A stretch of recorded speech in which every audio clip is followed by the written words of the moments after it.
Já? Ok. Então, boa tarde a todos, mais uma vez. Obrigada pela participação de todos que se conectam hoje com a gente. Meu nome é Carolina. Ainda não. Ainda não. Vamos lá, vamos de novo. É bom que vai aquecendo. Eu não vi aqui o vídeo. Você viu? Não. Eu também não vi. Então, como você fala que vai?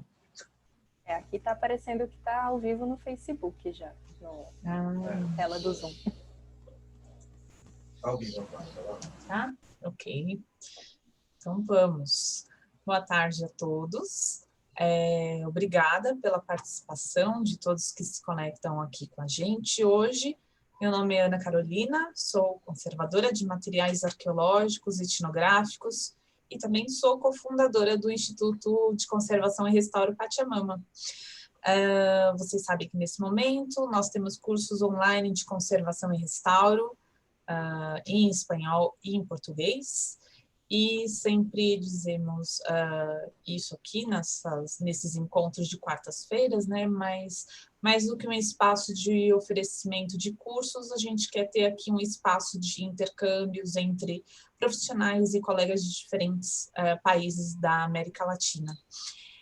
Nesse momento, a gente tem um curso disponível, que é o curso de Arquitetura Ferroviária, Preservação do Patrimônio Industrial, com a professora Juliana Correia Gonçalves, que está aqui com a gente hoje, e que vai também fazer a palestra de hoje, né? Mas antes disso, eu queria pedir para que todos vocês façam o like na página do Facebook para receber as informações dos cursos, dos eventos que são livres, assim como a conferência de hoje. Então, começamos aqui, oficialmente, o primeiro ciclo de conferências internacionais, organizado por Fator Cultura, Instituto de Conservação e Restauro Pachamama e também de Laveres Conservaciones. O evento se chama Especialistas e Experiências da Conservação do Patrimônio Cultural. E hoje vai ser em português, a nossa convidada é brasileira, nossa convidada é a professora Juliana Gonçalves, e que vai apresentar um pouco sobre o tema do seu curso, obviamente, mas também vai falar especificamente sobre a arquitetura ferroviária, as antigas oficinas da Companhia Paulista de Jundiaí, em São Paulo. Apresentar rapidamente o currículo da Juliana. Ela é arquiteta e urbanista, formada pela Universidade Paulista, Unip, de Jundiaí, onde ela desenvolve uma monografia sobre educação patrimonial, inserida dentro desse contexto do patrimônio industrial, e também é mestranda pela Faculdade de Arquitetura e Urbanismo da Universidade de São Paulo. Ela é conselheira também do Conselho Municipal do Patrimônio Artístico e Cultural, CONPAC, de Jundiaí, e do Instituto de Arquitetos do Brasil, o Núcleo Jundiaí, né, do IAB. E entre 2015 e 2017 integrou a primeira equipe do Departamento de Patrimônio Histórico de Jundiaí, de São Paulo. E no ano de 2018 integrou a equipe do Núcleo de Monumentos e Obras Artísticas do Departamento de Patrimônio Histórico da Prefeitura de São Paulo. Ela tem experiência na área de arquitetura e urbanismo, com ênfase em restauro e preservação arquitetônica e também em patrimônio histórico, arquitetônico e cultural. Bem-vinda, Juliana. Obrigada por ter aceito o nosso convite. E te dou a palavra agora. Obrigada, Carol. Eu é que agradeço, na verdade, pelo convite. É um prazer estar aqui com vocês hoje. Agradeço aí pela apresentação do meu currículo e realmente hoje a gente vai falar um pouquinho, dar alguns spoilers aí do curso, mas não é o curso todo. Né? Hoje a gente vai trabalhar um estudo de caso, que inclusive vai ser mais aprofundado no nosso curso, onde a gente vai compreender um pouco mais sobre a arquitetura das oficinas ferroviárias. Né? O patrimônio ferroviário está inserido no âmbito do patrimônio industrial e é sempre uma discussão muito recente, porque esse patrimônio industrial como um todo, ele é bastante recente se a gente comparar aí com outras categorias. Então, hoje eu trago um pouquinho para vocês sobre essa problemática, espero aí gerar algumas reflexões e também alguns questionamentos aí para a gente poder lidar melhor com esse tema. Eu gostaria de começar agradecendo principalmente a você, Carol, e ao Luiz Fernando, que está aí nos trabalhos técnicos, agradecer ao Instituto de Conservação e Restauro Pachamama pelo convite, por todo o apoio e o suporte aí nas últimas semanas que a gente esteve em contato. Agradeço também ao Factor Cultura pela oportunidade e a Delaveres Conservaciones. Agradeço também, antes da gente começar, a Universidade de São Paulo, né, que é onde eu hoje realizo a minha pesquisa, e a minha orientadora, a professora doutora Beatriz Mugayar-Kiu, que é referência em patrimônio ferroviário aqui no Brasil e também no exterior. E, não menos importante, eu agradeço a todos vocês que estão nos assistindo hoje, vocês que vêm acompanhando aí o ciclo de conferências, né, nas últimas semanas, e convido vocês, então, né, a conhecer melhor esse curso, podem depois fazer as suas perguntas, né, depois da palestra, e estamos aí à disposição para tirar quaisquer dúvidas. Vou compartilhar com vocês a minha apresentação. Creio que ela já esteja na tela. Então, nós vamos começar. Hoje eu trago para vocês, então, um pouquinho dessa minha trajetória de pesquisa em relação às antigas oficinas da Companhia Paulista, que são que é esse conjunto que vocês veem no slide, né, na fotografia, ele está aí parcialmente, e é um tema que eu já pesquiso há alguns anos, é um objeto de estudo com o qual eu já trabalho há algum tempo. E hoje, obviamente, eu não trago os resultados da minha pesquisa de mestrado, da minha dissertação, porque ela ainda está em andamento, mas eu compartilho um pouco com vocês sobre o levantamento métrico, levantamento histórico e iconográfico que eu já pude realizar ao longo desses últimos anos, e também algumas reflexões aí acerca dos valores existentes nesse patrimônio. Então, vamos começar.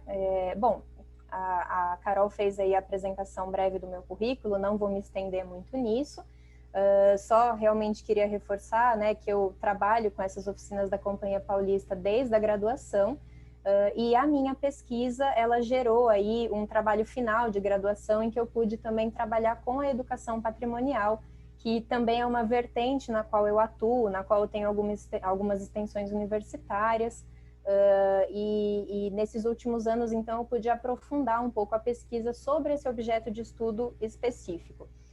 Eu não sou daqui de Jundiaí, né, eu já vou situar um pouco vocês melhor sobre onde essa cidade está, aqui no interior de São Paulo.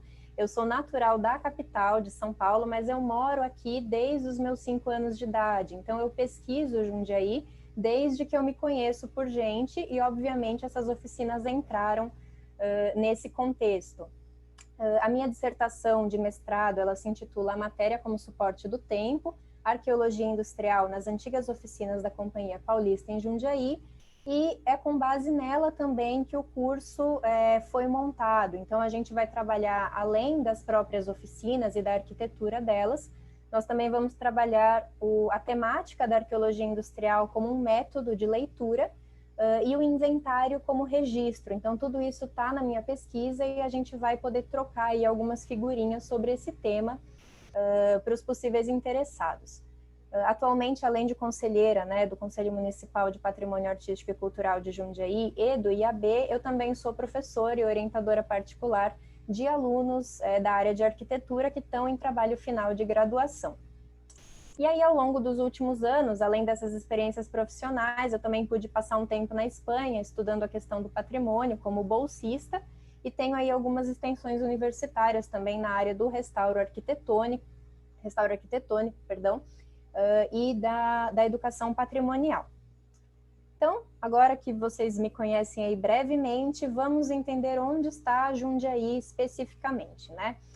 Nós estamos no interior do estado de São Paulo, e Jundiaí faz parte, ela é sede de um aglomerado urbano chamado AUJ, que é aglomerado urbano de Jundiaí, e é essa mancha vermelha que vocês estão vendo no mapa. Nós estamos entre duas regiões metropolitanas muito importantes para o estado e para o Brasil como um todo, que são, né, a região metropolitana de São Paulo e a região metropolitana de Campinas. E essa localização, ela é muito importante, principalmente quando a gente fala de ferrovia, porque desde os tempos coloniais, Jundiaí sempre esteve localizada aí entre essas duas cidades, né, que se tornariam cidades muito importantes para o Brasil. E ela adquiriu uma vocação de passagem e de parada.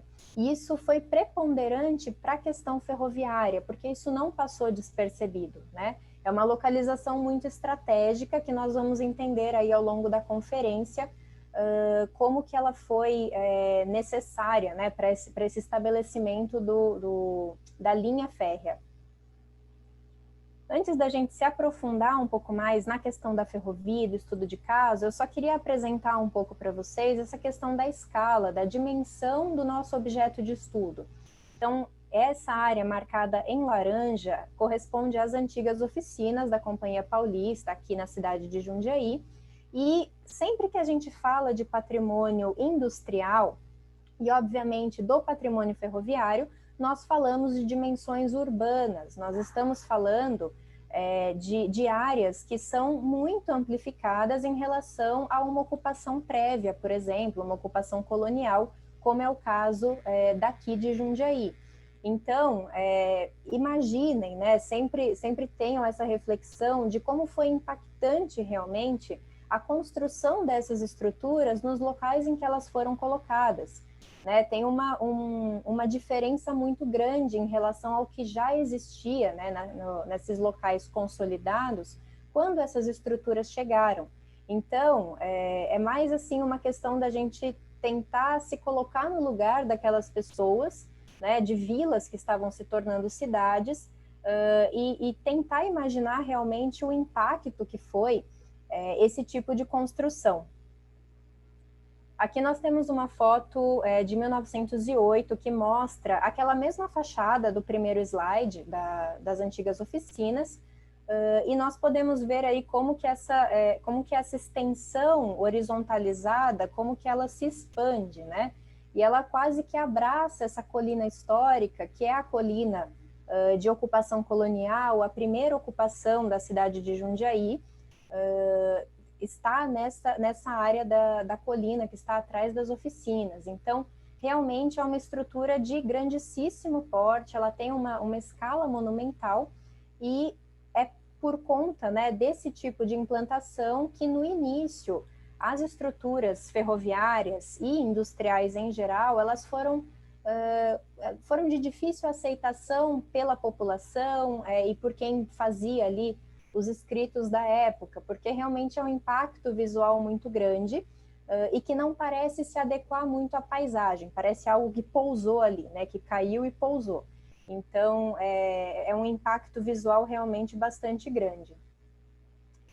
Antes da gente entrar realmente nas oficinas da Paulista e na cidade de Jundiaí, a gente precisa analisar um pouquinho o contexto histórico do advento da ferrovia propriamente dita no estado de São Paulo. Então, nós começamos aí pela transposição da Serra do Mar, que nós vamos conhecer aí numa fotografia em breve. Então, quanto à nossa cronologia ferroviária no Brasil, nós temos desde 1835 uma lei nacional que vai garantir privilégios para a construção de uma ferrovia no país. Isso parece muito antigo quando a gente olha pela data, mas é importante lembrar que nesse momento o Brasil ainda era muito agrário, era muito manufaturado e não havia ali uma tecnologia compatível, por exemplo, com uma Inglaterra que estava vivendo, né, a Revolução Industrial e todas essas questões, né, que surgiram com a Revolução. Então não havia como se equiparar com eles nesse momento. Mas ainda assim, né, quando a gente considera que o início da era ferroviária no exterior se deu em 1830, o fato de nós termos uma lei nacional pensando nessa ferrovia 5 anos depois é muito rápido. Então, assim, denota um alinhamento realmente entre o Brasil e os países estrangeiros, né, uma necessidade, uma vontade de se equiparar a eles o máximo possível. 4 anos depois, nós temos aí o primeiro anteprojeto de ferrovia, só que ele é considerado prematuro e acaba sendo descartado. E enquanto isso, no estado de São Paulo, nós tínhamos aí algumas tentativas que foram frustradas de criar empresas que pudessem transpor a Serra do Mar. Nós já vamos ver no próximo slide a imagem de como que essa muralha, que era a Serra do Mar, era realmente desafiadora, e é por isso que as tentativas foram sempre frustradas.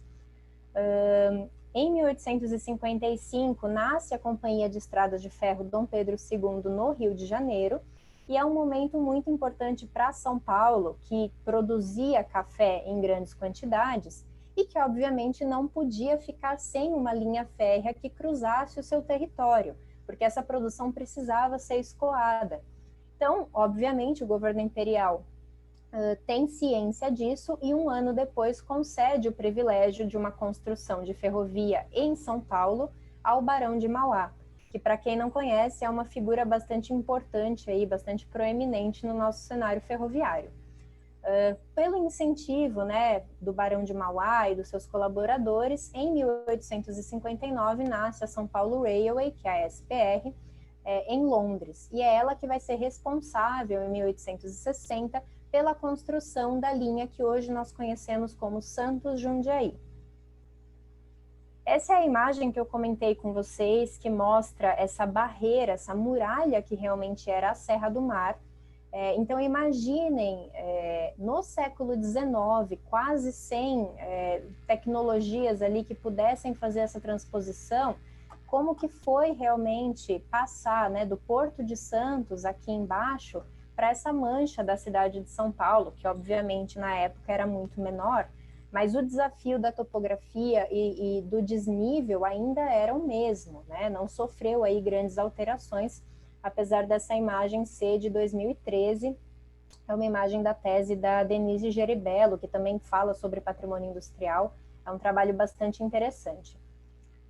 Bom, a SPR, ela consegue vencer esse desnível de aproximadamente 800 metros com 13,5 km de linha.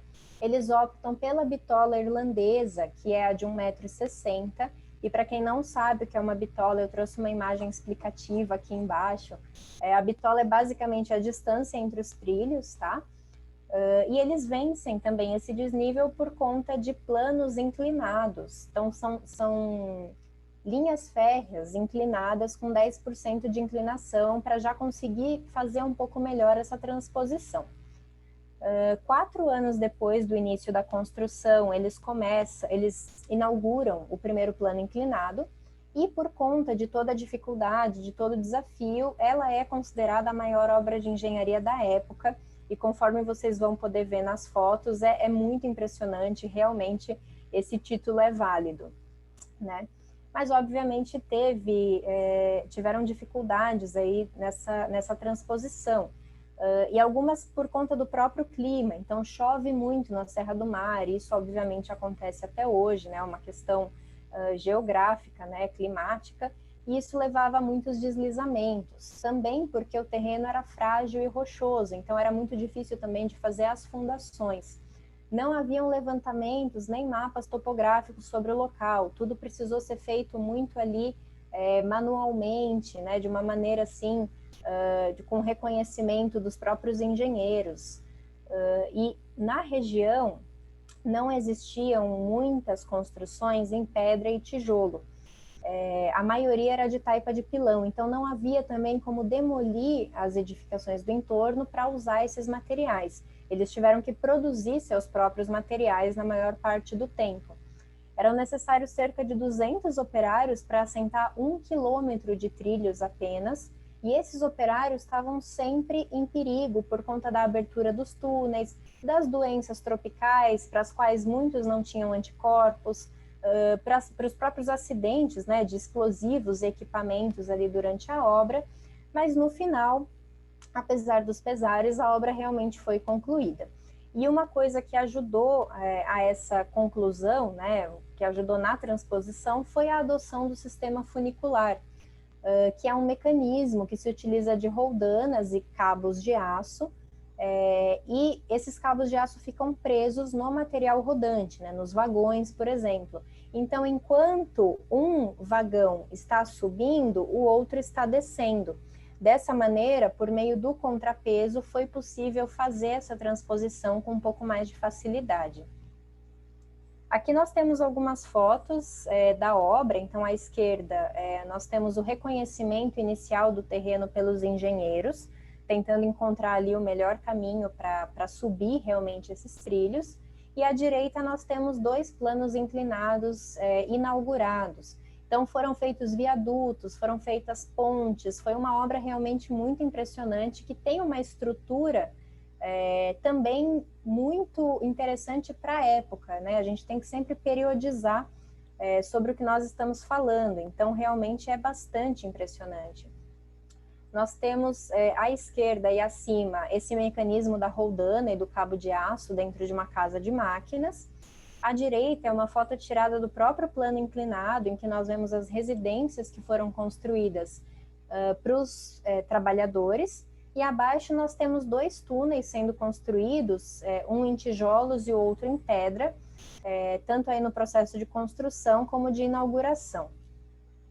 Aqui nós temos o viaduto número 13, desde a etapa do projeto até realmente a sua inauguração, e aí é interessante notar as estruturas que são feitas para que isso seja efetivado, e no final também esse viaduto foi inaugurado sem grandes problemas.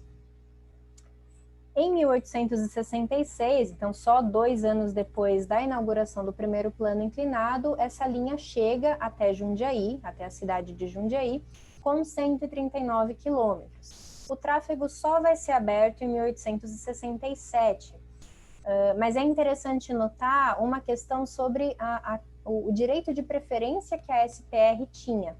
Né? Notem que nós saímos aqui do Porto de Santos. Aqui nós chegamos em Paranapiacaba, então subiu-se, né, a serra, fez-se a transposição. Aqui passou-se por São Paulo, obviamente era um ponto importantíssimo, e aqui está o ponto da cidade de Jundiaí. Notem que Campinas era o próximo ponto dessa linha, né, já era o curso natural dela. E Campinas era uma cidade bastante importante também para o momento, ela era porta para solos de café, né, de outras partes ali do interior, então era necessário sim passar por Campinas. E quando a SPR recebe esse direito de preferência, ela é a única que pode se estender até Campinas. No entanto, quando ela chega em Jundiaí, ela percebe que estabeleceu um monopólio.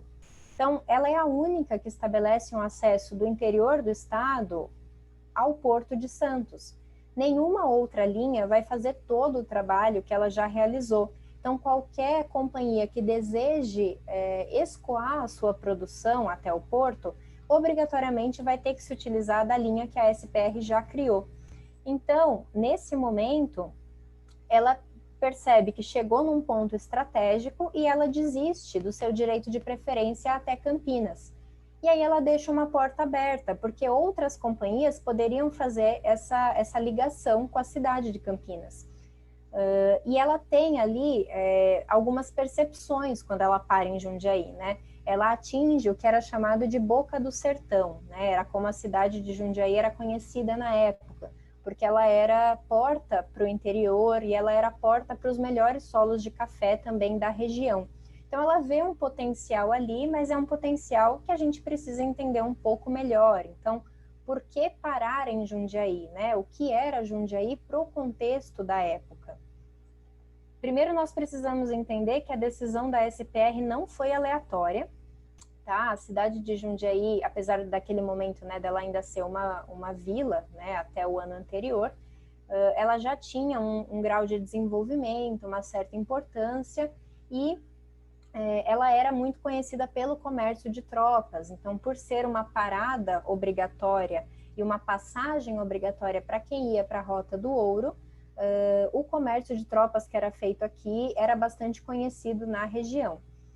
Um ano antes da chegada da SPR, Jundiaí foi elevada à cidade, né? E a gente até brinca que é como se ela tivesse virado cidade para aguardar a ferrovia, né? Numa visão um pouco mais romântica. Mas, na realidade, a gente sabe que a dinâmica da cidade não mudou, ela continuou aparentando ser uma vila, apesar da elevação. E, naquele momento, Jundiaí passava por uma estagnação econômica que aconteceu pelo despovoamento ocorrido pela Corrida do Ouro, e também por uma crise da produção açucareira. Como eu comentei com vocês, ficou então uma porta aberta, né? A partir de Jundiaí ficou aí uma porta para quem quisesse continuar essa linha. E os barões do café, investidores em geral, né, da região, os investidores locais, eles aproveitam essa oportunidade e criam, em 1868, a Companhia Paulista de Estradas de Ferro, que foi a nossa primeira ferrovia nacional financiada apenas por capital brasileiro, não houve capital estrangeiro na criação da companhia.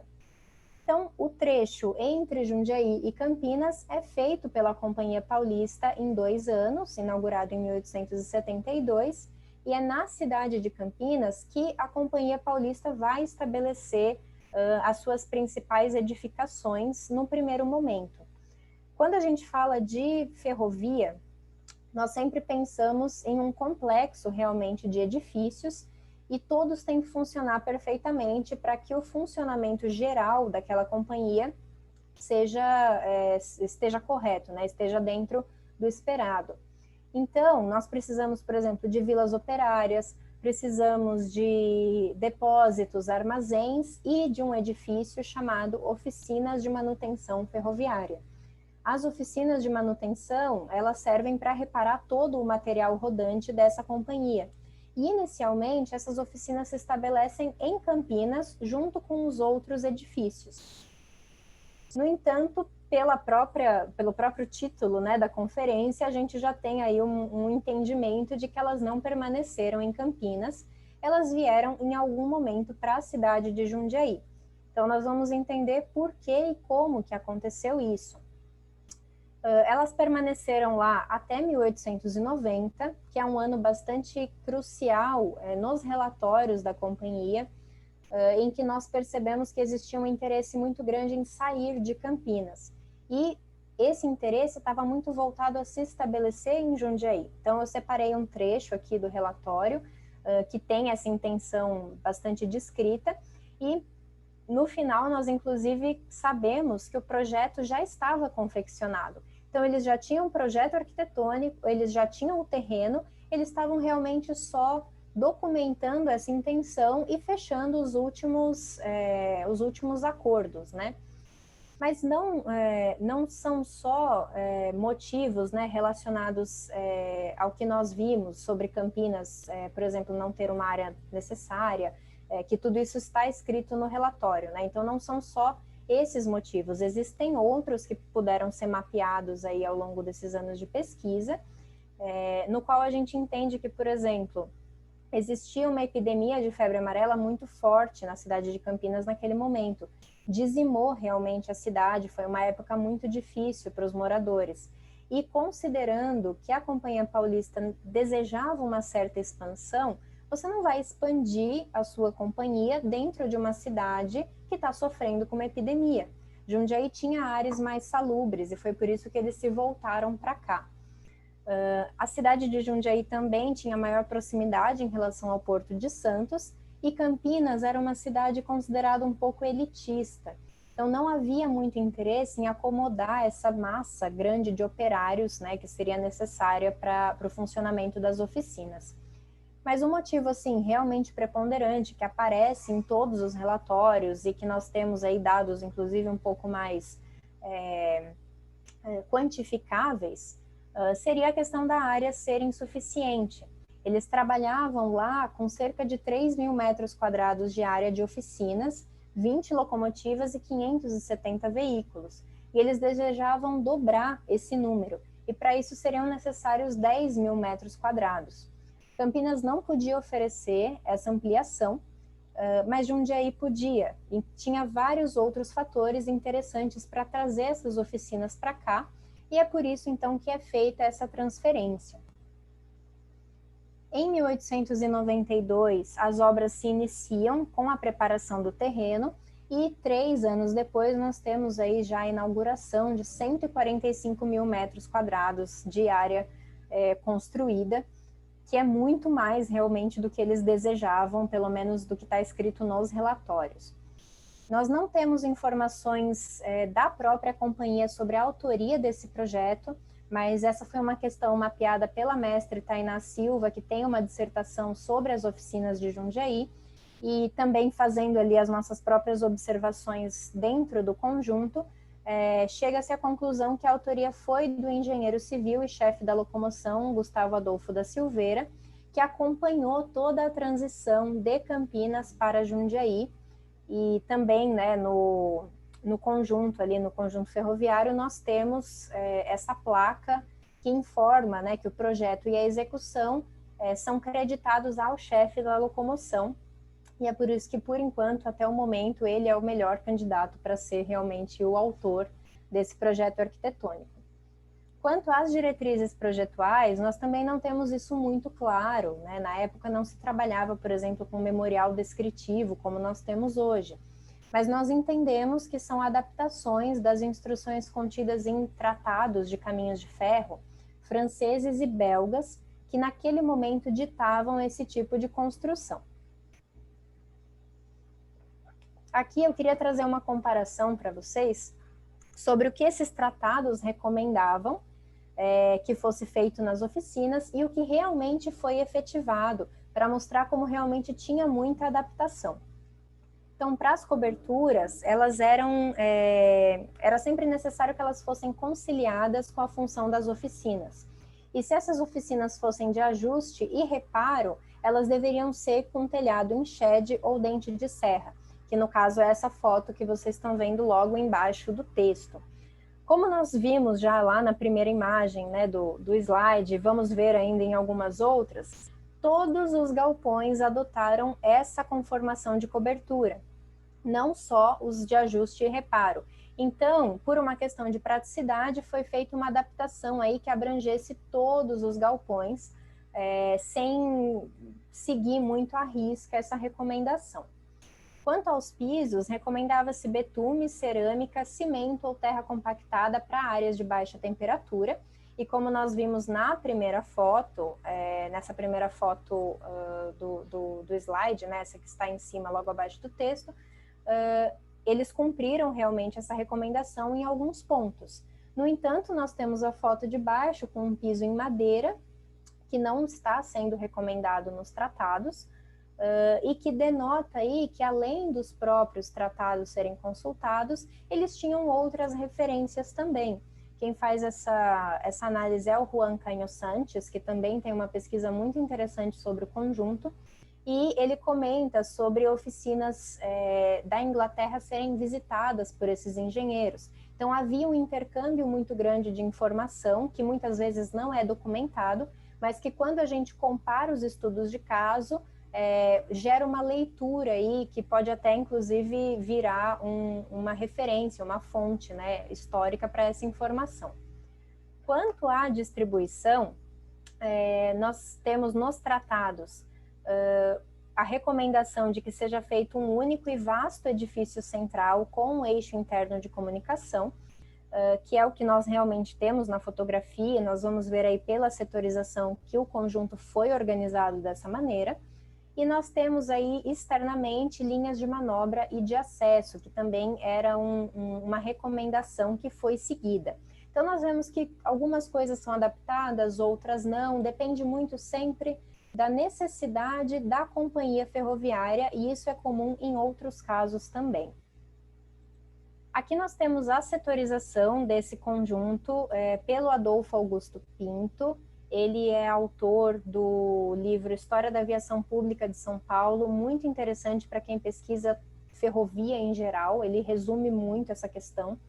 E ele vai dividir esse conjunto em 3 seções. Seção Norte, que é para reparo de carros e vagões elétricos e para trabalhos em madeira. A seção Central, que é para usos administrativos, e a seção Sul, para reparo e montagem de locomotivas a vapor, posteriormente a diesel, e para trabalhos de metais. Essa segunda citação dele, quando ele se refere às oficinas, é uma citação bastante importante para a questão da relevância desse conjunto, que na época já era um conjunto bastante importante, bastante expoente aí no quesito de Brasil, né? Então ele fala que essas oficinas são as mais vastas e bem aparelhadas do país, as únicas que apresentam de modo completo essa excelente disposição geral. E a gente vai ver melhor essa disposição geral aqui na cronologia construtiva, onde eu vou mostrar essas plantas para vocês, e nós podemos ver que, assim, é realmente uma organização muito lógica, né, de todas as seções. Aqui em cima nós temos a planta original de 1890, ela tem como base a planta estrutural, que foi contratada da empresa Phoenix Bridge & Co., que era uma empresa estadunidense, da qual foi importada, todos os elementos de metal, então as aberturas, né, os pilares, as tesouras metálicas, todos esses elementos vieram de lá com base no projeto arquitetônico, e aí com base nisso nós temos essa planta original, que foram aí os primeiros usos colocados para cada espaço. Quando nós estávamos vendo aquela primeira foto do slide, o primeiro slide lá do início, nós estávamos olhando para essa fachada aqui, né, que está atrás, né, que está na parte de cima, que era a fachada principal. Ela foi projetada para ser a principal fachada, e essa área aqui de escritório almoxarifado, que é a seção central, era aquela que estava bem no meio da fotografia, que tinha 2 pavimentos, tinha uma certa ornamentação, né, um pouco mais compositiva em relação aos outros galpões, e era a área ali de maior interesse arquitetônico, de maior cuidado, né, de maior composição. Essa fachada aqui atrás, né, que é a fachada de baixo da foto, ela era a fachada posterior e ela era totalmente térrea. Nós vamos ver que isso muda ao longo do tempo por uma própria necessidade da cidade, por uma própria dinâmica urbana, que acaba mudando totalmente a nossa relação com as fachadas desse conjunto. Na planta de 1932, nós temos aí uma organização um pouco mais clara, né? As seções estão um pouco melhor definidas, e nós vemos que o reparo de locomotivas elétricas, ele cresceu muito por conta da própria eletrificação da Companhia Paulista desde aí dos anos 20, isso já vinha acontecendo. Então, essa área de reparo, ela, por enquanto, é a que mais cresce.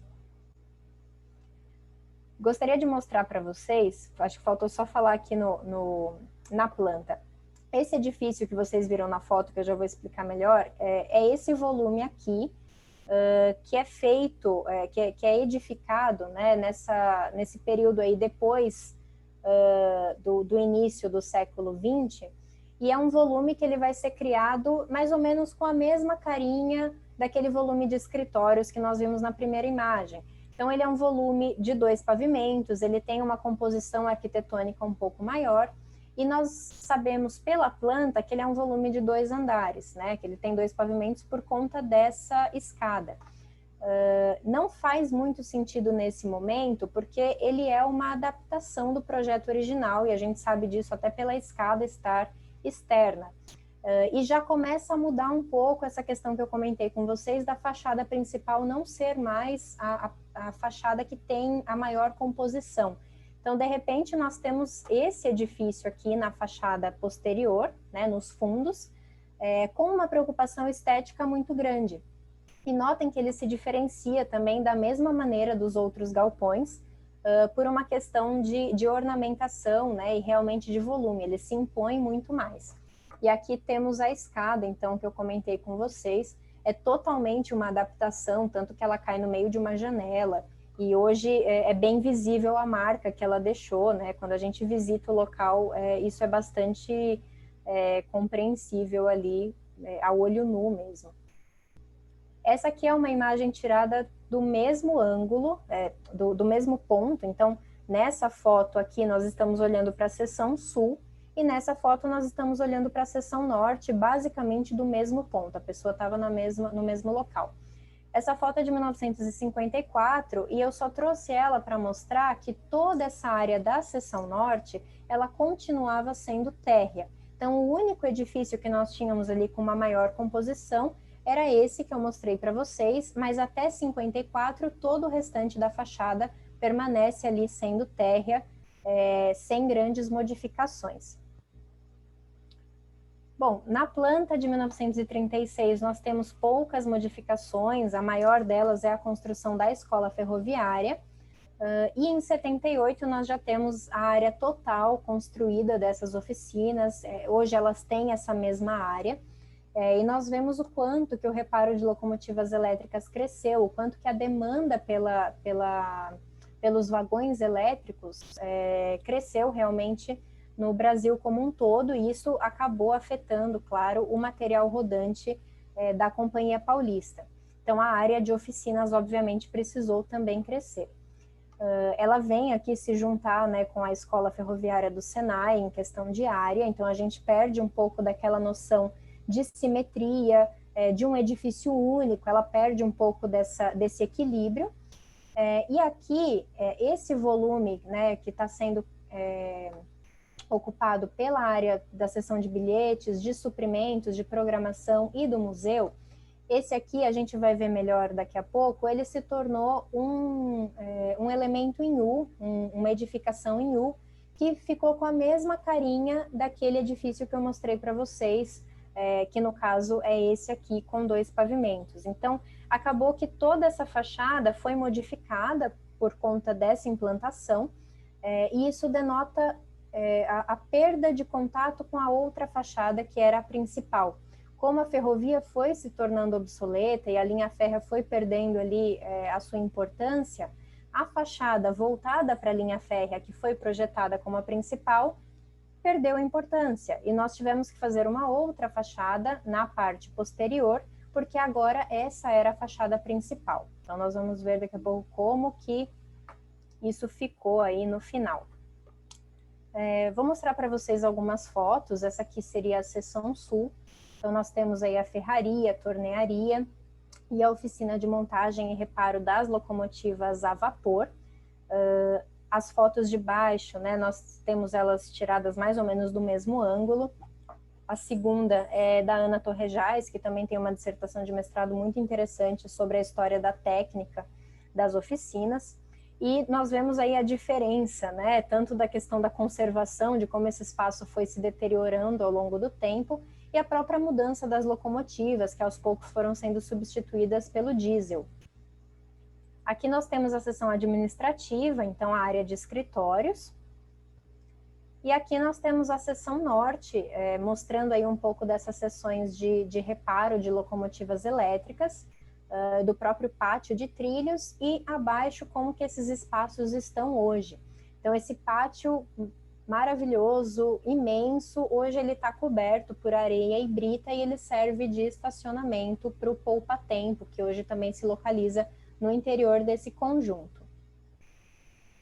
Essa é a imagem que eu queria mostrar para vocês. Ela é uma imagem que finaliza a cronologia construtiva, foi feita pela mestre Tainá Silva, e é interessante porque periodiza essas construções, essas ampliações que foram sendo feitas por meio das cores, então é bastante didático, né? Em azul nós temos o original, e as outras cores são ampliações e modificações que foram sendo feitas ao longo do tempo.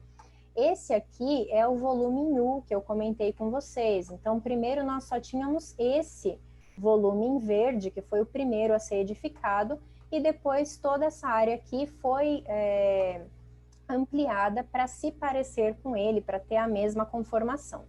Hoje, essa é a principal referência que nós temos do conjunto, é onde as pessoas tiram foto, é a fachada principal, e infelizmente poucas pessoas sabem que a outra fachada foi projetada como a principal. Então esse é um ponto importante da leitura dessa arquitetura. Aqui nós vamos ver mais algumas características arquitetônicas, até para quem não é muito aí da área técnica, mas se interessa e gostaria de ler melhor essa arquitetura. Então, nós temos a seção administrativa, que eu comentei com vocês, né, que hoje é muito mais visível nesse U que eu comentei, e nós temos aí um uso discreto da ornamentação clássica. Como que a gente sabe isso? Tem um frontão aqui, tem um friso, tem os pilares, então tem referências clássicas nessa fachada, que não aparece, por exemplo, nos galpões. Isso acontece devido ao uso que é perpetuado dentro da seção administrativa. A ornamentação, ela sempre vai ser destinada na arquitetura para os usos nobres. Os usos que não são nobres, normalmente eles não são ornamentados, porque não vale a pena ali ressaltar aquele conjunto, aquele edifício, que seja, né, aquele galpão, no caso das oficinas. Então, visualmente, quando a gente compara as duas fotos, né, existe uma diferença muito grande, principalmente em questão de volume e de composição. Então, isso acontece porque a função que era feita nas oficinas, ela não era considerada nobre o suficiente, enquanto que na seção administrativa, a função era, sim, considerada nobre, pelo menos o suficiente para ter ali uma ornamentação e para ela se destacar em relação aos outros galpões. Quanto às oficinas, ela tem uma tipologia arquitetônica bastante característica do século XIX, que tem relação aí com as tipologias industriais inglesas, e nós vemos que cada galpão tem um certo tamanho, eles têm uma diferença de dimensão. E isso acontecia porque a sua modulação espacial estava muito ligada com as atividades que seriam feitas ali dentro. Então, dependendo do maquinário ou da função que seria exercida ali dentro, a oficina precisaria ser maior ou menor, e é por isso que a gente não tem tudo exatamente simétrico, tá? A cobertura, como eu já comentei com vocês, é de shed, ela permite passagem de luz natural, né, para patrimônio industrial, majoritariamente utilizada na maioria dos patrimônios que a gente encontra por conta dessa função. E uma coisa que é bastante interessante e que não precisa ter um conhecimento técnico para ter essa apreensão, e que inclusive é uma das maiores características do patrimônio industrial como um todo e que precisa ser sempre preservado, é essa questão da unidade de paisagem. Então, no caso das antigas oficinas, nós temos essa unidade garantida pelos tijolos aparentes que estão em todo o conjunto e por um ritmo de elementos. Quando a gente fala de patrimônio industrial, sempre existe um ritmo, seja de abertura, seja da cobertura, mas existe uma noção de que aquilo não é isolado, que aquilo é um conjunto complexo, né? Então, isso é muito importante, principalmente considerando a especulação imobiliária, e usos ali que compreendem aquele espaço sempre como fragmentado. Não é fragmentado, é um conjunto que tem que ser pensado como conjunto sempre. Quanto a outras características, o conjunto já contava com iluminação elétrica noturna desde 1901, a ventilação sempre foi natural, sempre foi oferecida pelos caixilhos móveis, alguns deles que não estão muito enferrujados ainda abrem hoje, e a distribuição de água, ela era feita diretamente pelo município, até para incentivar a implantação dessas oficinas aqui. Aqui nós também fazemos uma certa leitura aí, só meio que por cima, para a gente entender quais são as principais alterações na leitura desse bem, na leitura desse conjunto. Então, as aberturas originais em arco, muitas delas foram substituídas por aberturas retangulares. Isso altera, claro, a nossa percepção de todo esse complexo. Existe também uma alteração de pé direito em um galpão específico que está do lado daquele volume, o primeiro volume que eu mostrei para vocês.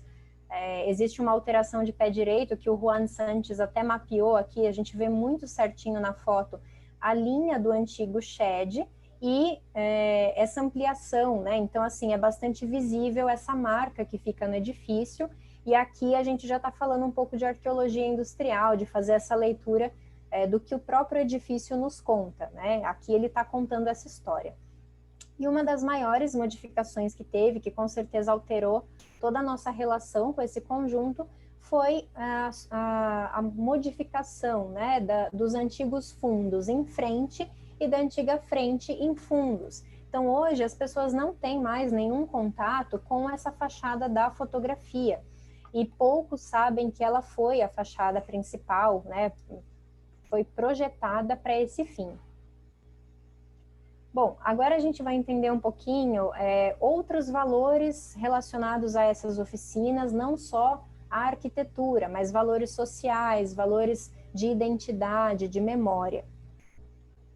Então, as oficinas da Companhia Paulista, elas marcaram Jundiaí de uma maneira que a SPR não conseguiu marcar. Então, apesar da SPR estar implantada na cidade desde 1866, quando chegou a ferrovia até aqui, não havia um sentimento ferroviário na cidade. E a gente vê que isso permanece até as oficinas da Companhia Paulista se implantarem realmente aqui. Então, em todo esse processo de implantação, nós fomos de 7.800 habitantes, mais ou menos, em 1874, para quase 45 mil em 1920. E isso é um reflexo realmente do sucesso da ferrovia, da fase áurea da ferrovia, que foi em 1920, e do próprio sucesso das oficinas. Então, muita gente veio para cá para trabalhar nas oficinas e gerou uma grande família ferroviária. Então, as oficinas foram muito importantes para auxiliar nessa ocupação de Jundiaí. Nós tivemos aí alguns impactos também no cotidiano, principalmente na questão da identidade. Hoje, quando a gente fala de Companhia Paulista ou de ferrovia, pelo menos aqui na cidade, existe um orgulho muito grande das famílias que têm ex-ferroviários, de famílias que trabalharam nessas oficinas, porque criou-se uma espécie de ser ferroviário, né? O funcionário da Companhia Paulista era um exemplo de boa conduta, todo mundo queria ser como ele, e é um orgulho que marca a memória local até hoje. Isso é muito forte na cidade. Nós temos coleções de livros com ex-ferroviários, é um público assim bastante atuante ainda na questão do patrimônio. Tivemos modificações também na moradia, então muitas vilas operárias ali foram construídas para ocupar certos espaços que ainda não estavam ocupados. E aí a gente entra em outras questões que também são reflexões sobre a localização dessas vilas operárias. Então elas sempre são colocadas muito próximas do local de trabalho. E isso, além de denotar uma fusão da vida operária com a vida cotidiana, denota também uma fiscalização e um controle do trabalhador. Então, você garante que o seu trabalhador não vai se desviar da rota de trabalho, que ele não vai entrar num bar, por exemplo, que ele não vai se atrasar. Então, é um direito, né, do trabalhador, é uma coisa prática para ele, mas ao mesmo tempo é um instrumento de coerção e isso precisa também ser problematizado dentro do patrimônio ferroviário e dessas questões sociais. Em questão de lazer, ocorre mais ou menos a mesma coisa, então várias agremiações foram criadas pela Companhia Paulista e pelos seus funcionários, porém elas entram nesse mesmo quesito, né, de você definir onde que o seu funcionário pode se divertir, com quem, em qual momento. Então, o funcionário nunca se afastava muito do mundo ferroviário. E você garantia aí uma certa obediência, uma certa conduta dele durante todo o dia e durante toda a semana. Então, também era uma maneira de coerção, mas não há como negar que todas essas instituições de lazer, elas permanecem até hoje na cidade, e elas mudaram muito a questão do cotidiano realmente, evidenciando aí vários outros valores para esse patrimônio. Em 1930, a Companhia Paulista ela atinge parte da sua área edificada atual, né, das oficinas, e ela atinge a extensão máxima das suas linhas eletrificadas. Apesar do setor rodoviário já ser atuante nesse momento, ele não oferecia vantagem ainda suficiente para rivalizar com a ferrovia. Mas isso muda em 1956 com os investimentos do Juscelino Kubitschek em rodovia, e elas acabam tendo fretes mais baixos e maior flexibilidade para entregar as mercadorias. E isso acaba desestabilizando muito as companhias ferroviárias. Em 57, isso gera uma grave crise econômica, né, em todas as companhias paulistas em geral, e no caso da Companhia Paulista de Estradas de Ferro, isso se junta com algumas greves de funcionários, e a companhia acaba se subordinando à Rede Ferroviária Federal S.A. Nos anos 70, ela é absorvida pela FEPASA, e em 77, a FEPASA deixa de ser administrada pelo governo estadual e passa aos cuidados da Ferroban. Nenhuma dessas ações teve o resultado esperado e, infelizmente, em 98 existe a privatização. Aqui eu queria trazer mais uma reflexão a respeito da questão dos nomes que a gente dá para os nossos lugares. Então, hoje, esse conjunto que eu estou mostrando para vocês, ele tem o nome de Complexo FEPASA, ou seja, é um nome que faz alusão ao quê? Ao período de declínio, ao período de decadência da Companhia Paulista, ao período de muitas demissões, de perda daquele sentido de família ferroviária, de perda da própria disciplina de trabalho que existia antes. Então, não foi um período bom para os funcionários, não foi um período bom para a cidade e muito menos para a ferrovia em geral. Então, por que o nome do local faz alusão a uma memória tão negativa, quando ele poderia estar fazendo alusão à Companhia Paulista em si e a todas as memórias que ela traz? Então, hoje existe um movimento bastante intenso em Jundiaí, principalmente de moradores mais antigos, né, de ex-ferroviários também, para que o nome volte a fazer alusão à Companhia Paulista. E eu tenho certeza que isso vai realmente ser efetivado, porque existe esse questionamento. Então, eu queria deixar essa reflexão da gente sempre questionar realmente os nomes dos lugares. Quais memórias estão sendo evocadas ali? E até que ponto nós precisamos aceitar exatamente essa memória? Então, questionem-se, né? Verifiquem os nomes dos lugares com os quais vocês lidam, pesquisam, ou mesmo o que vocês frequentam. Nem sempre aquela memória é a memória que faz sentido para aquele local. Essas aqui são fotografias de 2001, né? Foram tiradas 3 anos depois da privatização. E claro que isso não aconteceu em 3 anos, isso é resultado de um descaso muito grande que já vinha acontecendo desde que a FEPASA assumiu. E é realmente muito triste a gente ter olhado todo esse conjunto fenomenal com uma escala assim de monumento realmente, e de repente ele nesse estado de ruínas. Então, lembrando que isso é 2001, estamos em 2020 e a situação hoje ela é muito pior realmente em alguns pontos. Aqui a gente vai ver um pouquinho sobre a questão da preservação da memória, então, sobre as oficinas em geral e o patrimônio ferroviário e industrial, né? Quais instrumentos nós temos?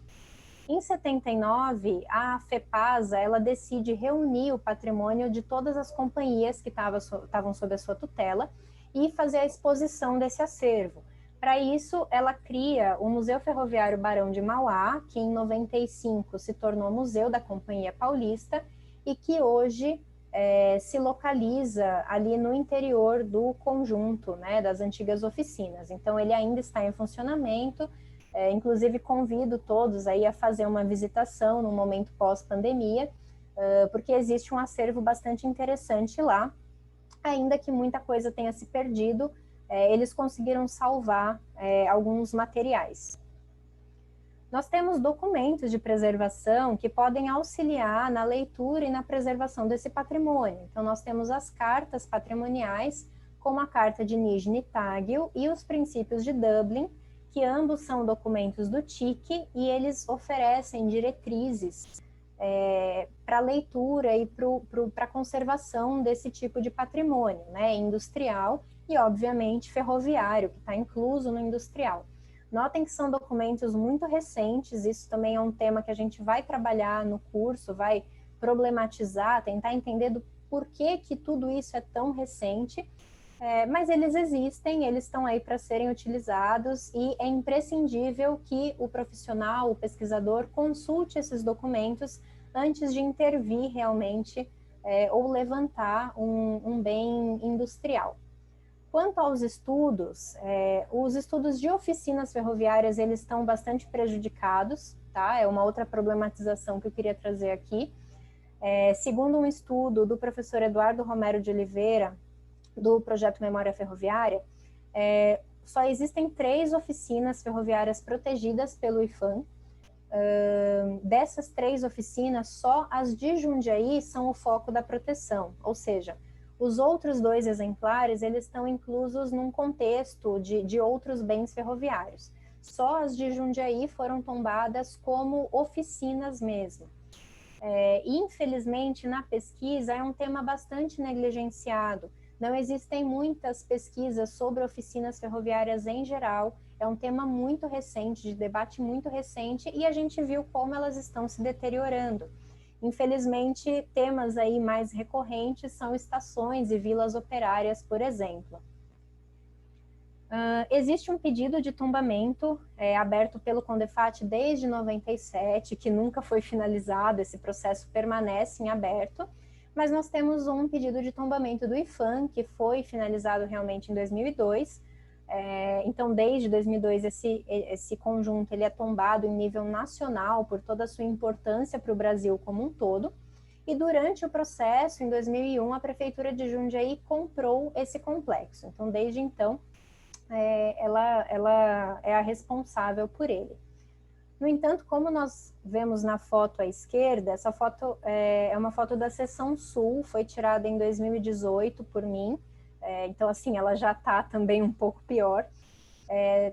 Queria só trazer uma outra reflexão sobre essa questão do tombamento, né? Então, apesar de tombado, esse é o estado do conjunto hoje em alguns pontos dele, em que ele está mais degradado. Isso nos leva realmente àquela reflexão de que só tombar realmente não adianta. O tombamento ele não vai salvar o edifício de intempéries, de vandalismo, da degradação. O tombamento é um instrumento de proteção imensamente válido, que tem ali o seu valor, mas que precisa ser sempre trabalhado com políticas públicas de preservação, precisa ser trabalhado com a educação patrimonial para inserir a população naquele bem, para que parem, né, as invasões, a depredação em geral. Enfim, é sempre um conjunto de ações. Só tombar não garante que o bem vai estar ali blindado contra tudo. O tombamento ele é super relevante, ele é muito importante, ele é um dos nossos maiores instrumentos hoje para realmente conservar esse conjunto, né? Nós conseguimos, inclusive, fundos, né, de investimento para poder tratar essas patologias. Por ele ser tombado, obviamente, ele ganha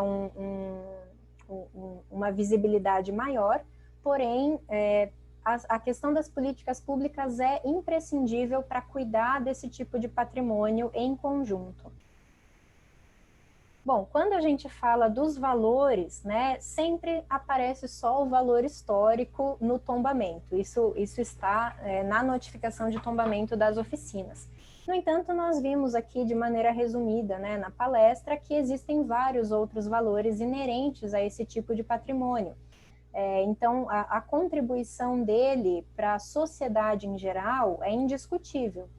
Né? Nós temos aí um conjunto que tem uma relevância que extrapola realmente os limites de Jundiaí, é um conjunto relevante para o Brasil como um todo, e é uma referência nacional em reparo de locomotivas. Então, caso quem esteja assistindo, né, venha a pesquisar oficinas ferroviárias, vai ter obrigatoriamente que passar pelas oficinas de Jundiaí em algum momento, devido à sua complexidade, à sua organização, né, e essa solução realmente inédita que foi proposta para esse conjunto.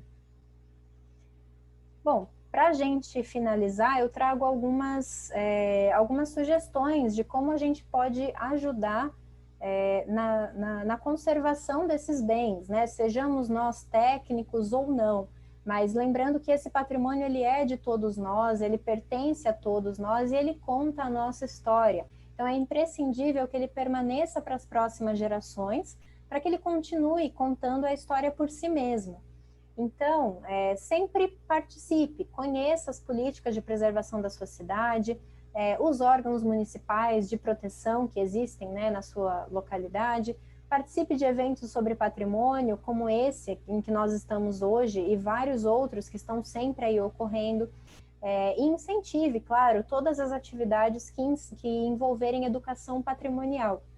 Só através da educação patrimonial nós poderemos realmente trabalhar essa questão da importância do patrimônio em vários níveis, com vários instrumentos e com vários tipos de público. Então, desde o público idoso até a criança que ainda está se formando ali, formando os seus conceitos. Então, a educação patrimonial é imprescindível sempre para a gente difundir esses conhecimentos. Denuncie sempre as depredações, obras irregulares, uso que não esteja ali de acordo com a preservação daquele espaço e apoie sempre a pesquisa, os estudos e a difusão de conhecimento, porque o conhecimento ele é feito para ser transmitido, né? Não permita que o conhecimento fique dentro de uma bolha, né? Que ele seja sempre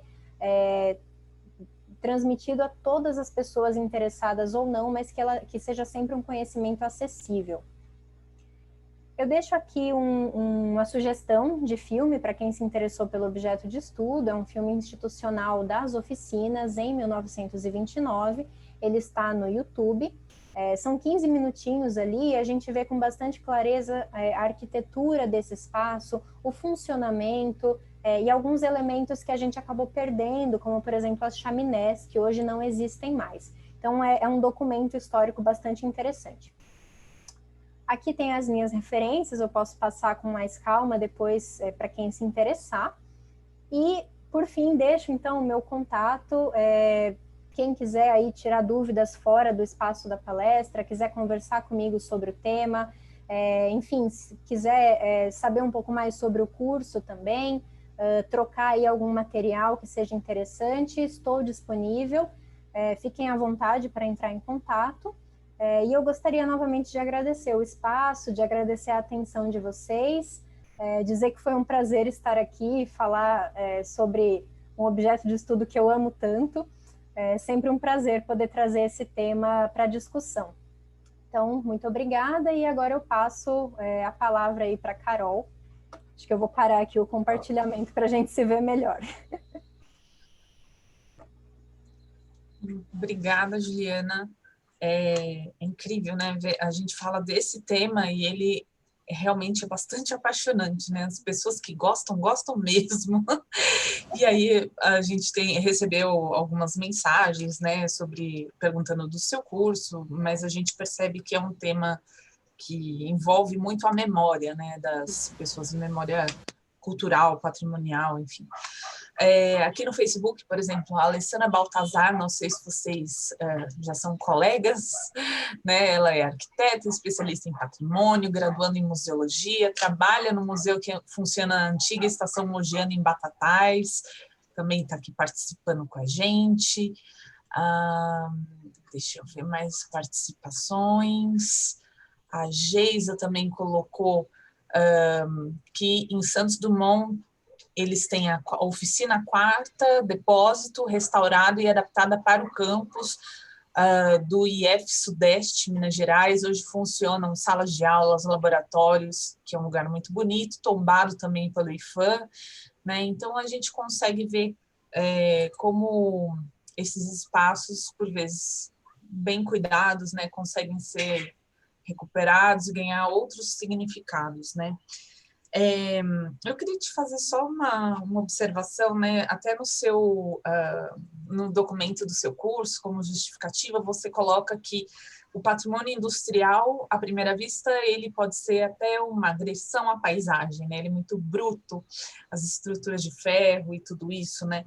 E que é necessário, então, fazer essa mudança de olhar, né? Para olhar para esse patrimônio, entender ele como um conjunto do patrimônio cultural de uma cidade, enfim, de uma população que vive, né, nesse espaço. E como que em Jundiaí você acha que isso está sendo feito? Tem algumas ações de educação patrimonial nesse espaço? O que você pode dizer para a gente? Bom, Carol, infelizmente esse entendimento, né, do patrimônio industrial como uma agressão à paisagem, como uma coisa feia, grotesca, isso perdurou por muito tempo. Isso aconteceu desde do início, né, em que aquelas estruturas foram implantadas nos locais. Então, inicialmente parecia que era aquilo como eu comentei, né? Que aquelas estruturas caíram ali, que elas não tinham nada a ver com a paisagem. Como a paisagem eventualmente foi mudando, e aí cresceram-se, né, bairros industriais, zonas só com edifícios assim, as pessoas elas aos poucos foram se acostumando, mas infelizmente, e por eu trabalhar em conselho, eu sei disso porque às vezes isso ainda acontece, as pessoas ainda têm um pouco dessa visão de olhar para a fábrica e falar, nossa, mas aquilo é tão feio, por que vai tombar? Nossa, mas aquilo é tão cinza, soltava tanta fumaça. Então você tem às vezes relatos de pessoas que não querem aquele tipo de estrutura, porque tem alguma memória negativa em relação àquilo, e tem as pessoas que obviamente compreendem todos esses valores e que lutam pela preservação. Então, infelizmente, a gente ainda não superou essa questão de achar esse patrimônio desagradável visualmente, ou que atrapalha um pouco ali a questão da paisagem. Em Jundiaí, a questão do patrimônio em geral é muito recente. O nosso Departamento de Patrimônio Histórico ele foi criado em 2014, e nós temos uma lei de patrimônio desde 2007, que é a lei complementar, que inclusive a gente vai chegar a explorar um pouquinho mais no curso, para entender um pouco melhor os instrumentos de preservação, mas é tudo assim muito recente em comparação, por exemplo, com outras cidades, como São Paulo, que tem um DPH desde 1975, se eu não me engano. E essas questões, elas têm entrado em voga de alguns anos para cá.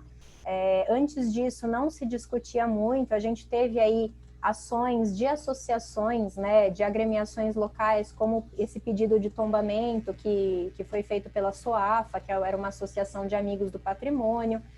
Então, a gente tinha alguns grupos isolados lutando pela preservação. Hoje a gente tem um conselho, tem o Departamento de Patrimônio, e tem ações sendo realmente colocadas pela própria prefeitura para que isso permaneça e cresça cada vez mais. Então, uma ação de educação patrimonial que existe hoje e que é muito bacana, chama Guardiões do Patrimônio, e trata, né, de levar as crianças realmente para conhecer esses lugares. Então, eles têm um passaporte cultural que eles carimbam cada vez que eles chegam nos lugares, e eles acabam adorando, porque eles criam realmente uma relação com aquele espaço, eles querem visitar, eles querem ir para os trabalhos, eles querem ir com a escola, né, para visitar, para fazer esses passeios. E trabalhar com criança tem sido assim uma oportunidade bastante interessante, porque o retorno tem sido positivo. O objetivo é realmente colocar cada vez mais ações de educação patrimonial, que, lembrando que são sempre ações contínuas, né? São ações que não são ali isoladas, elas têm que ter um plano, um cronograma, uma continuidade realmente, para que a gente abranja outros públicos e principalmente nessa questão das antigas oficinas, né? Entendendo que ali não é só o complexo FEPASA, que ali tem vários outros valores inseridos, que a gente está falando de memória, de história, de uma memória que às vezes não é tão proveitosa para as pessoas, porque a gente está falando de memória do trabalho. É por isso até que as pesquisas não abrangem tanto as oficinas, porque é muita questão de trabalho, às vezes de acidente de trabalho, de algumas memórias que não são tão positivas, mas são memórias, elas precisam ser discutidas e precisam ser preservadas, porque fizeram parte.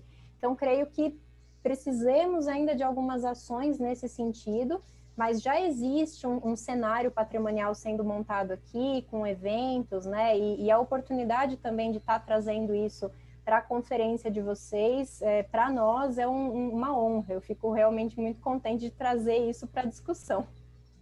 Que ótimo! A gente também está bastante contente com esse tema. E, Juliana, tenho aqui uma pergunta do professor Luiz Henrique Castillo Narrea, que também é nosso cofundador aqui, trabalha com a gente, nosso professor, especialista em conservação de metais, então, por isso, esse tema sempre é próximo a ele. Ele trabalhou, inclusive, no ano passado, na recuperação de locomotivas, a Baldwin em Tacna, no Peru. E a gente teve a oportunidade no ano passado de visitar em Curitiba o Museu Ferroviário, que fica dentro do Shopping Estação, em Curitiba. Não sei se você conhece. Não, infelizmente não pude ir para Curitiba ainda. Conheço outros lugares do Paraná, mas Curitiba ainda não. E assim, ele ficou encantado, porque, na verdade, a gente ficou encantado no modo geral. A gente conheceu o museu, fez lá uma visita rápida, assim, pelas instalações. Tinha bastante gente, mas o que impressionou foi uma visita virtual, como se tinha ali uma locomotiva do período recuperada, né? E aí você ingressava nessa locomotiva como se você fosse embarcar e fazer um passeio. Ali se contava, então, um pouco da história da Estrada de Ferro, de Curitiba, de como essa arquitetura ferroviária também foi importante para o desenvolvimento da cidade. Claro, isso envolve novas tecnologias, envolve investimento, e ali era muito interessante que a gente estava numa época muito, quase que um ano atrás, então o shopping já estava enfeitado para o Natal e tudo mais. Isso a gente vê o público sendo convidado a fazer esse passeio, sendo convidado ao shopping, às compras, ao Natal. Você acha que, por exemplo, uma parceria público-privada poderia dar uma energia maior nesse projeto de preservação de patrimônio em Jundiaí?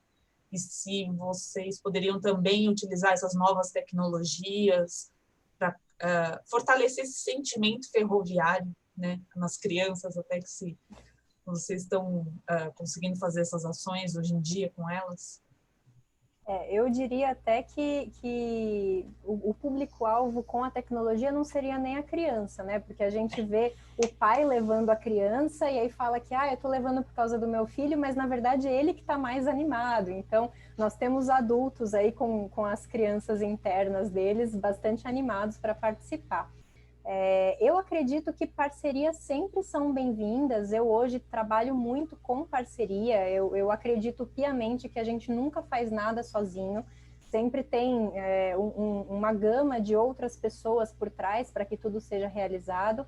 E esse tipo de parceria público-privado, ele daria, sim, um gás muito grande na preservação.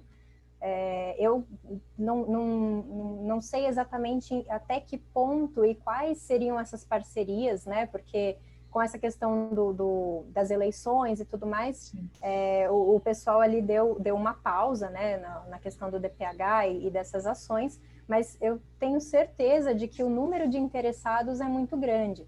O número de projetos que existem só aqui no âmbito da cidade, das universidades locais, projetos para esse conjunto, cada ano sai um projeto diferente, de uma universidade diferente, tem pessoas estudando isso em outros locais. Então, na Unesp de Bauru sempre tem algum trabalho, como esse da Tainá Silva que eu citei, né? Na FAUSP também, né? Agora tem o meu, mas nós já tivemos o tema das oficinas por meio da Rita Francisca de Cássio, que também foi orientanda da minha orientadora.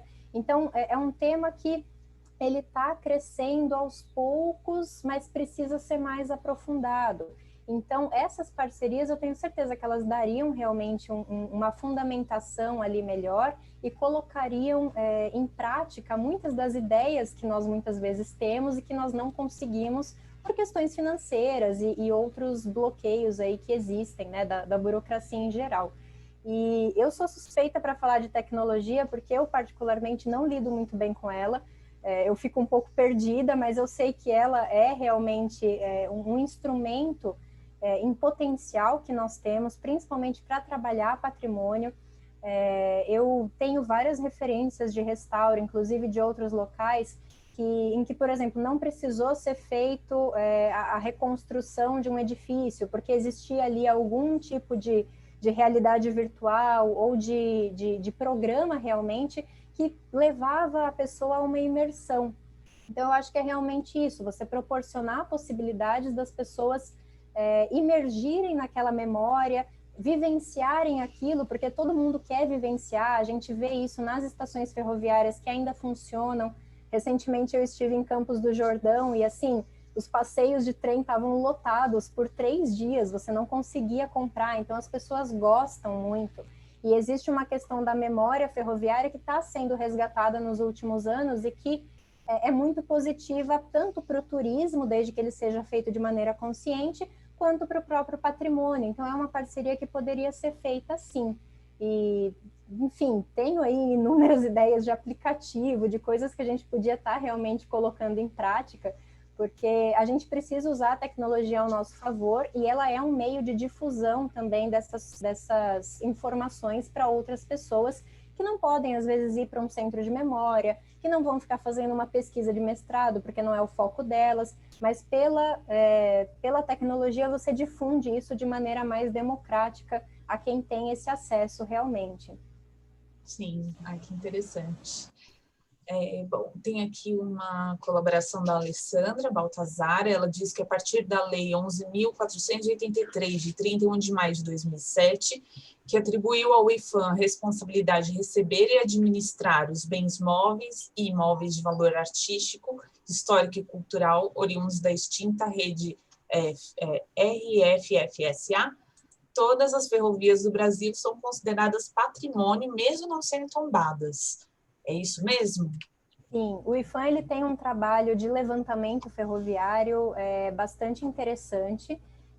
Eu não consegui me aprofundar ainda em todos esses levantamentos, inclusive se a Alessandra depois quiser entrar em contato comigo, eu gostaria muito de trocar essa figurinha com ela, porque é um ponto que eu ainda não consegui me aprofundar por questão de tempo mesmo, mas o IPHAN ele tem um trabalho muito interessante, ele obviamente busca, né, a preservação dessas estruturas, ele tem interesse em que elas sejam preservadas, e quando eu falo, por exemplo, da questão do tombamento, né, de não ser ali o que vai salvar realmente aquele conjunto, não é de maneira alguma desmerecendo o IPHAN ou desmerecendo o tombamento em si, mas é realmente que muitas pessoas pensam que vai ser a salvação.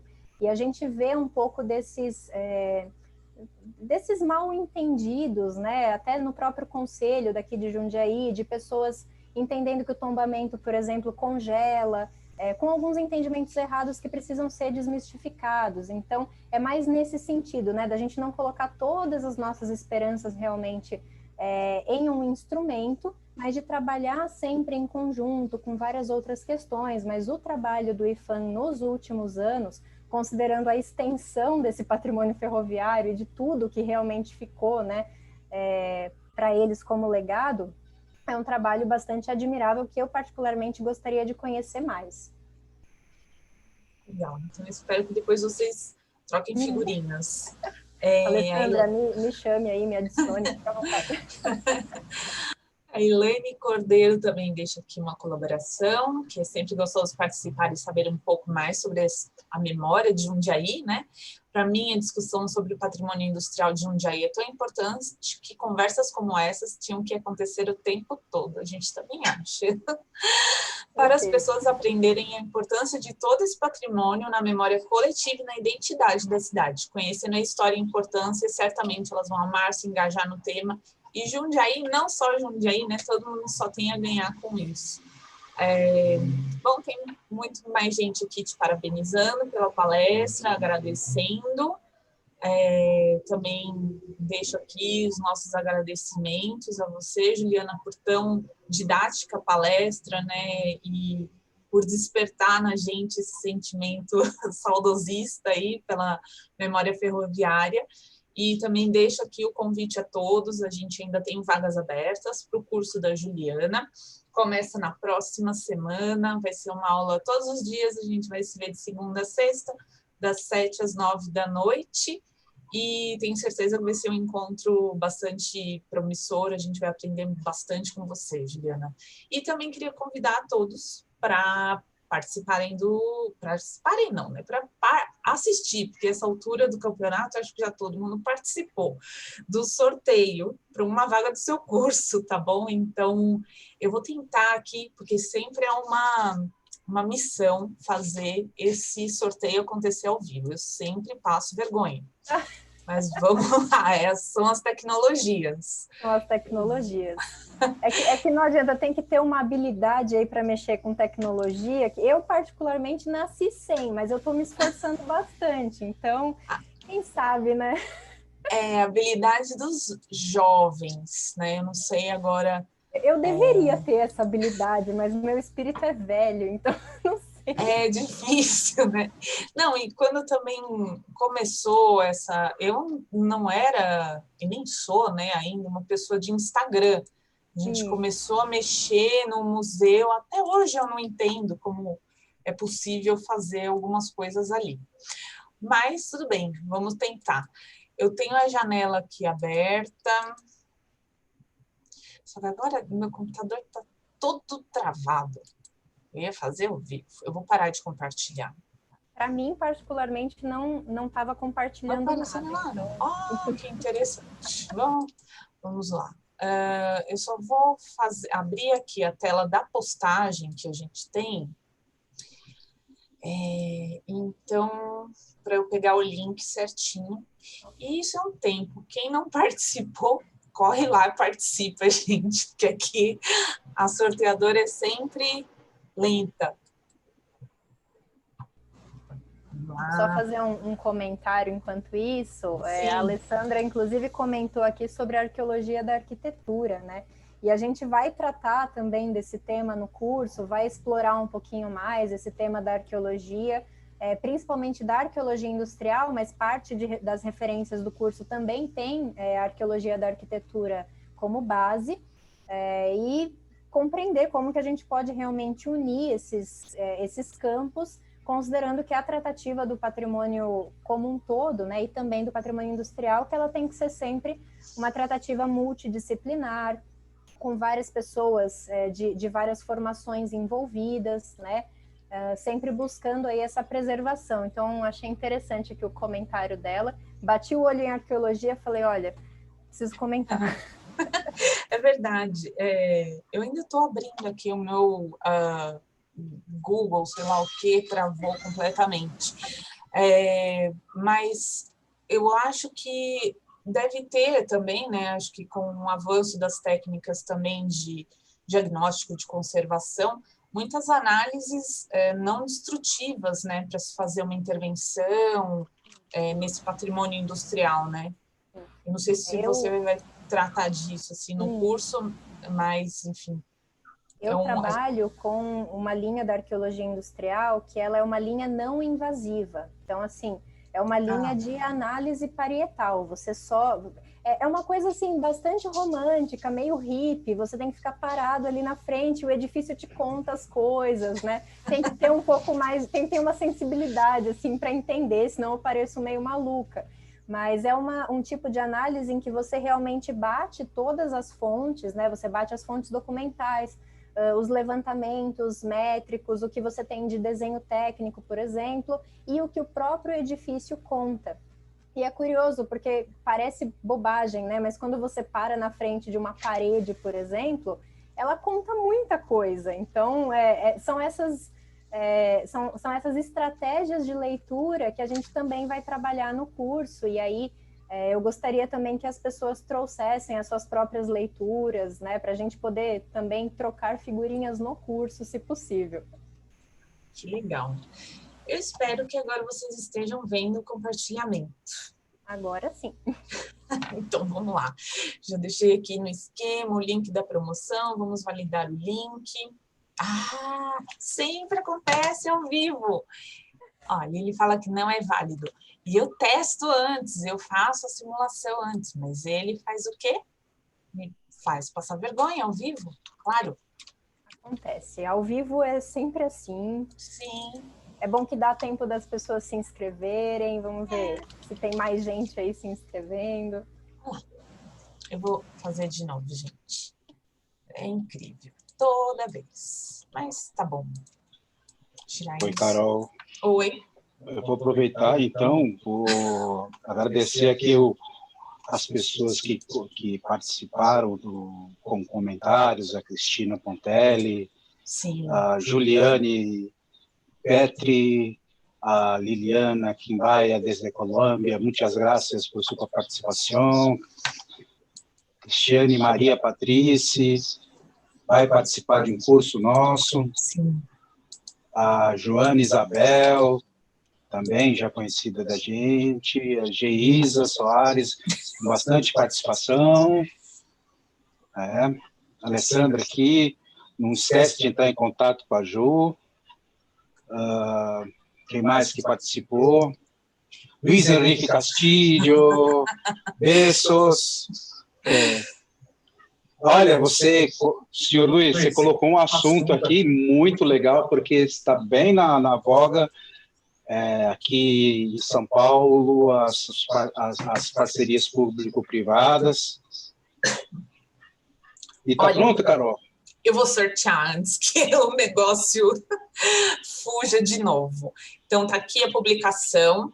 Carreguei todos os comentários no Facebook. Não se esqueçam, era para comentar com o nome de 3 amigos. Eu estou vendo aqui que tem gente que comentou um amigo só. Então, a gente vai precisar revisar na hora de sortear, tá bom? Vamos lá, boa sorte a todos. Conheço esse. É o Wilmer César Romero.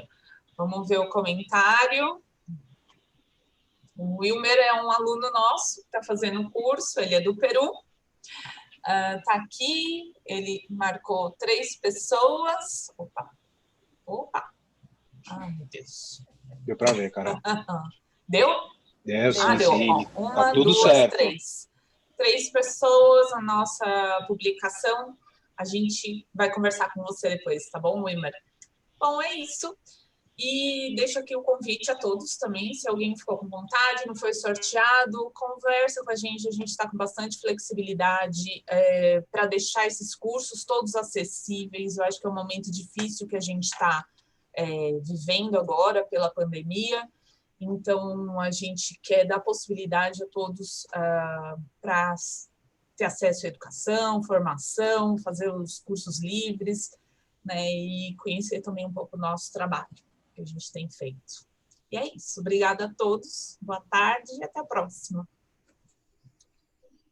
Obrigada, pessoal. Queria de novo agradecer a oportunidade.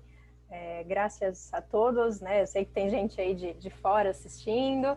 E parabéns, Wilmer, pelo sorteio aí, por ter ganhado a vaga. Depois, se quiser entrar em contato também para entender um pouquinho mais sobre o curso, a gente pode bater um papo sem problema nenhum. E mantenho também o convite da Carol, se mais alguém se interessou, pode conversar comigo, que eu encaminho para eles, né? O pessoal aí que já me conhece, mas vale a pena, é um curso muito bacana e a gente tem aí um tempo também para conversar, para debater, então eu queria que vocês trouxessem as suas experiências, tá?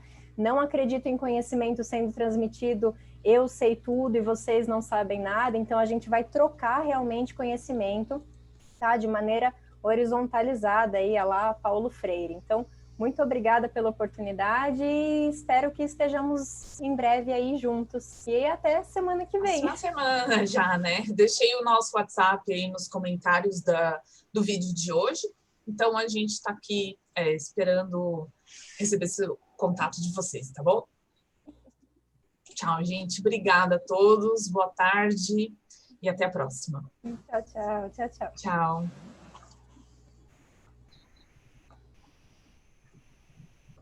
Parou a transmissão já? Pronto, parou.